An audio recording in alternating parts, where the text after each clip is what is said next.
Ayan, bumili po tayo ng prutas. Itong mga nagdadaanan natin, mga bulaklak. Ayan. Ayan. Ang daming mga bulaklak ang ating nadadaanan. Ayan. Ayan. Ang gaganda ng mga bulaklak, di ba? Ayan. Namili po tayo ng 10 pirasong apple at saka yan, mga yan. Tapos, ay nako, kamahal-mahal, 16 ringgit. Paano pa? Yan, ang gaganda ng mga bulaklak. Yan. So, fresh na fresh ang mga bulaklak natin. Ayan, fresh na fresh ang mga bulaklak natin. Yan. Ayan. Tapos, panaderia. Ayan. Lakad-lakad lang po tayo. Yan. Yan ang ating nadadaanan sa ating paglalakbay. Yun. Maybe 16 ringgit yung 10 apple. Bumili po ako ng apple dahil i-blend ko po siya, kainin ko ng gabi at saka almusal, haluan ko ng oatmeal at saka banana. Yan, mga kainan. Ay, mga kainan.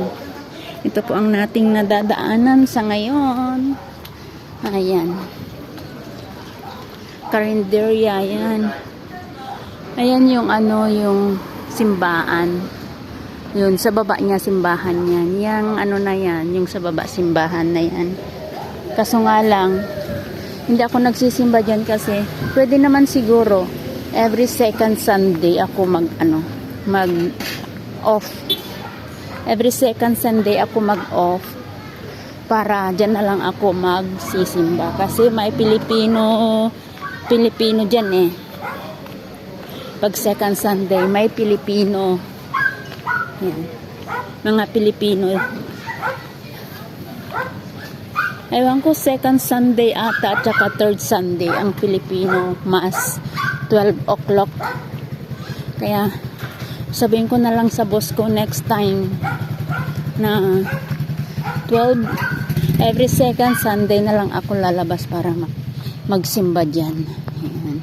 Para hindi na ako pupunta sa KLCs. Ano ba yan? Kung ano-ano naman ang mga sinasabi ko sa City Square. Ayan, sa City Square. Ang ganda ng kalangitan, no? Oh, tumutunog yung mga ibon kaso hindi ko makita kung nasaan sila banda. Ayan. Ang ganda ng kalangitan. Blue na blue.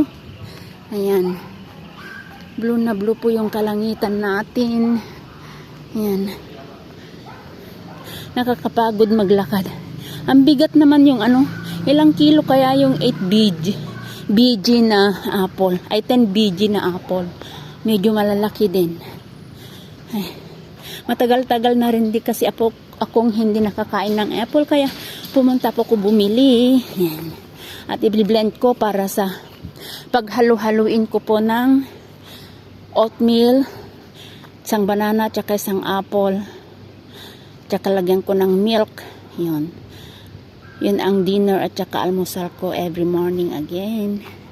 Yan, kasi wala tayong ulam. Kanin lang ang meron. Wala tayong ulam. Ano ba yan? Mahal ang ulam. Ayan. Bye-bye!